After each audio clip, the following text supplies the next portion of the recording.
രാജ്യത്ത് ഉഷ്ണതരംഗം തീവ്രമാകുന്നു. അത് വളരെ അപകടകരമായ സ്ഥിതിയിലാണ് മുന്നോട്ട് പോയിക്കൊണ്ടിരിക്കുന്നത്. നേരത്തെയും നിങ്ങളോട് പങ്കുവച്ചതാണ്. മരണസംഖ്യ കുതിച്ചുയരുകയാണ്. ബീഹാറിലെ ഔറംഗാബാദിൽ മാത്രം 12 പേർ മരിച്ചു. 20 പേർ ചികിത്സയിലാണ്. മധ്യപ്രദേശിൽ 2 കുട്ടികളും ഡൽഹിയിൽ ഒരാളും മരിച്ചു. ഇന്നലെ ഒഡീഷ, ബീഹാർ, ജാർഖണ്ഡ് സംസ്ഥാനങ്ങളിലായി 22 പേരും ഉഷ്ണതരംഗത്തിൽ മരിച്ചിരുന്നു. വിവരങ്ങളുമായി അർജുൻ പീതാംബരൻ ചേരുന്നുണ്ട്. Arjun, good morning. വളരെ ഭയാനകമായ ഒരു അവസ്ഥയിലൂടെയാണ് ഉത്തരേന്ത്യ കടന്നു പോകുന്നതെന്ന് മനസ്സിലാക്കുന്നു. ഒരുപാട് പേരുടെ ആരോഗ്യ പ്രശ്നങ്ങളൊക്കെയും ഈ കഴിഞ്ഞ ദിവസങ്ങളിലൊക്കെ നമ്മൾ കണ്ടതാണ്. ഇന്നലെയും ഇന്നുമൊക്കെ ഡൽഹിയിലെ ഒരു അവസ്ഥ എങ്ങനെയുണ്ട് അർജുൻ?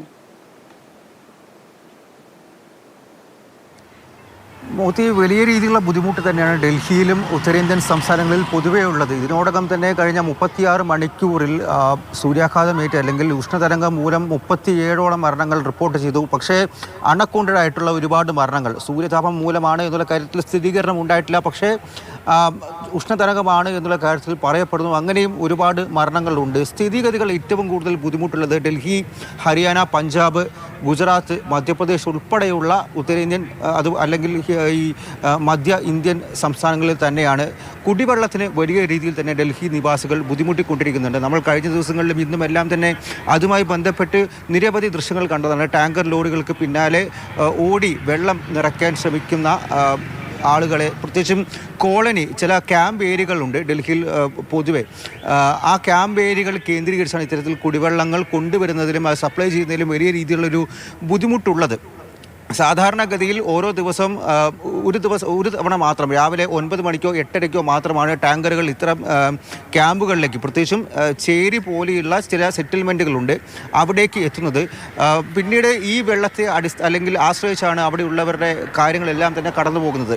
അത് കഴിഞ്ഞ കുറച്ച് ദിവസങ്ങളിലായിട്ട് രൂക്ഷമായിട്ടുള്ള അവസ്ഥയിലേക്ക് പോയിരിക്കുന്നു. കാരണം കൊണ്ടുവരുന്ന വെള്ളങ്ങൾ പര്യാപ്തമല്ലാത്ത അവസ്ഥ ഡൽഹിയിലെ പലയിടങ്ങളിലേക്കുമുണ്ട്. ഇപ്പോൾ ഒരു മിഡിൽ ക്ലാസ് ജനങ്ങൾ താമസിക്കുന്ന ഫ്ലാറ്റുകളിലേക്ക് എടുത്തു കഴിഞ്ഞാൽ അവിടെ രാവിലെ 6 മണിക്കും വൈകിട്ട് 6 മണിക്കും 2 തവണ ഓരോ ദിവസവും കുടിവെള്ള കണക്ഷൻ വഴി വെള്ളം എത്തിക്കാറുണ്ട്. അതല്ലാതെ മറ്റ് കുടിവെള്ള കണക്ഷൻ പോലും ഇല്ലാത്ത ഇടങ്ങളിലേക്ക് സർക്കാർ ടാങ്കറുകൾ എത്തിച്ചുകൊണ്ടാണ് ഇത്തരത്തിൽ വെള്ളത്തിൻ്റെ ആവശ്യകത അത് മറികടക്കാൻ വേണ്ടി ശ്രമിക്കുക. അങ്ങനെ ഹോട്ട്സ്പോട്ടുകൾ കണ്ടെത്തി കൂടുതൽ ടാങ്കറുകൾ ഈ പ്രദേശത്തേക്ക് ഇപ്പോൾ ഏർപ്പെടുത്തിയിട്ടുണ്ടെങ്കിൽ പോലും അത് പര്യാപ്തമാവുന്നില്ല. കൂടുതൽ വെള്ളത്തിൻ്റെ ഒരു ആവശ്യകത വരുന്നുണ്ട്. ഇതിൻ്റെ കാര്യങ്ങൾ കൂടി പരിഗണിച്ച് ഇപ്പോൾ ഒരു ആക്ഷൻ പ്ലാൻ കൂടി നിലവിൽ ഇവിടെ ആം ആദ്മി പാർട്ടി സർക്കാർ തയ്യാറാക്കിയിരിക്കുന്നു. മാത്രമല്ല വലിയ രീതിയിൽ വെള്ളത്തിൻ്റെ ഒരു ദുരുപയോഗം ഉണ്ട് എന്നുള്ള കാര്യം കൂടി പരിഗണിച്ച് അതുകൂടി കണ്ടെത്തി അത് ചെറുക്കാൻ വേണ്ടി അങ്ങനെ നടത്തുന്ന ആളുകൾക്കെതിരെ വലിയ പിഴ ചുമത്താൻ വേണ്ടി 200 അംഗ കമ്മിറ്റിയും ഇതിനോടകം തന്നെ സർക്കാർ ചുമതലപ്പെടുത്തിയിട്ടുണ്ട്. അവരുടെ നടപടികളെല്ലാം തന്നെ കഴിഞ്ഞ ദിവസങ്ങളിലും ഇന്നുമെല്ലാമായി പുരോഗമിക്കുകയാണ്. എന്തായാലും നിലവിൽ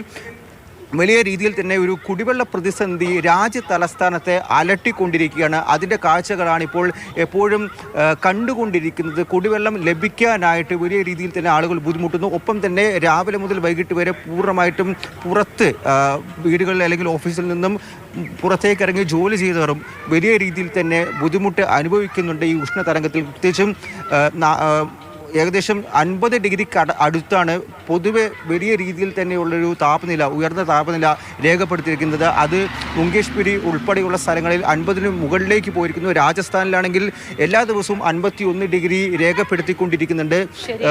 ചൂട് കുറയുന്നുണ്ടെങ്കിൽ പോലും അത് ഉഷ്ണതരംഗത്തിൽ ആരോഗ്യത്തോടു കൂടി ഇരിക്കൂ അർജുനും അവിടുത്തെ നമ്മുടെ മാതൃഭൂമി ന്യൂസ് അംഗങ്ങളും ഒപ്പം എല്ലാവരും ഉത്തരേന്ത്യയിലും മധ്യ ഇന്ത്യയിലും ഒക്കെയുള്ള എല്ലാ മനുഷ്യരും ഈ ഉഷ്ണതരംഗത്തിൽ വളരെ ശ്രദ്ധയോടുകൂടി ആരോഗ്യം പരിപാലിച്ച് മുന്നോട്ട് പോകട്ടെ